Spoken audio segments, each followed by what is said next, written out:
You never expect manipulation to come from someone who raised you. But for so many people, that's exactly where it starts. Not in a romantic relationship, not in the workplace, but at home, with the people we were told to trust the most. And the truth is, some parents don't just guide their children, they control them. Not with physical force, but with guilt, with silence, with twisted love. Sometimes the most damaging manipulation is quiet.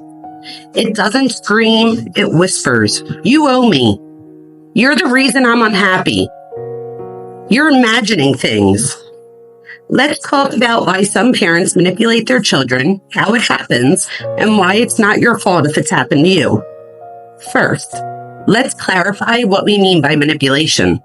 Parental manipulation isn't a bad mood or a one-off moment of frustration. It's a pattern of emotional tactics used to control or coerce a child to meet the parent's emotional needs. It's when a parent uses love, guilt, punishment, or pressure as tools, not to teach, but to control. What can this look like? Well, for one, withholding affection to teach you a lesson. Or using guilt, like, after everything I've done for you, this is how you're going to treat me? Force you to choose the life that they want for you. Or undermining your confidence so you'll stay dependent. It may never involve yelling, you guys. It may even be wrapped in words like, I just wanted what was best for you. But what's best always seemed to look like obedience, not freedom. So, why do parents do this? Sometimes it comes from unhealed trauma. A parent who didn't get emotional support growing up may try to make their child into a surrogate partner or therapist. The child becomes their emotional caretaker, not because the child's strong, but because the parent is fragile. Other times, it's about power. Parents with narcissistic traits often see their child as a reflection of themselves. If the child succeeds, they feel successful. If the child disobeys, they feel attacked. So they manipulate covertly to protect their ego. And sometimes it's fear, a deep, unconscious fear of abandonment. Instead of nurturing independence, they cling. They use guilt or passive aggression to keep the child close. Not because they don't love them, but because they never learned how to love someone and let them go. Now, if this hits home, you're not alone.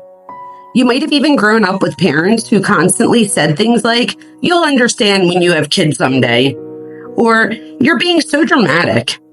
How about, you always disappoint me?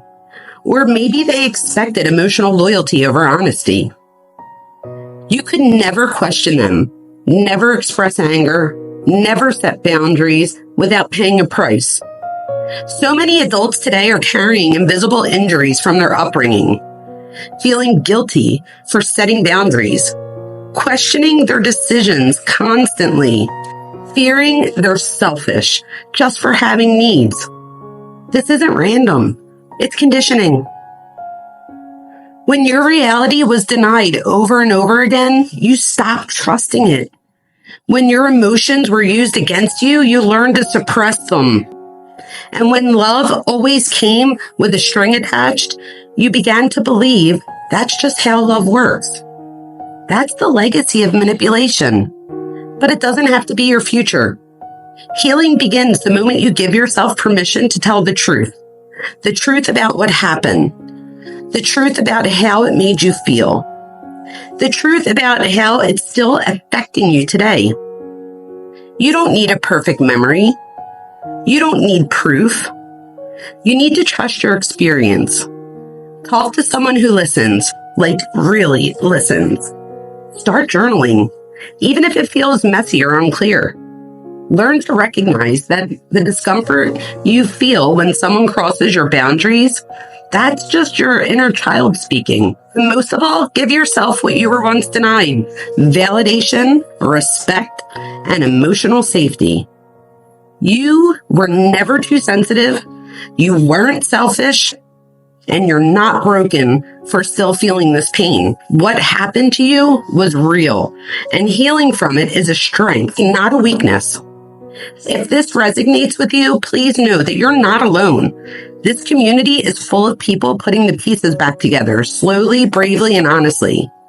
Subscribe if you want to keep exploring the psychology behind relationships, identity, and criminology, because your story, it matters, and I'll be here to help you tell it. Thank you so much for watching.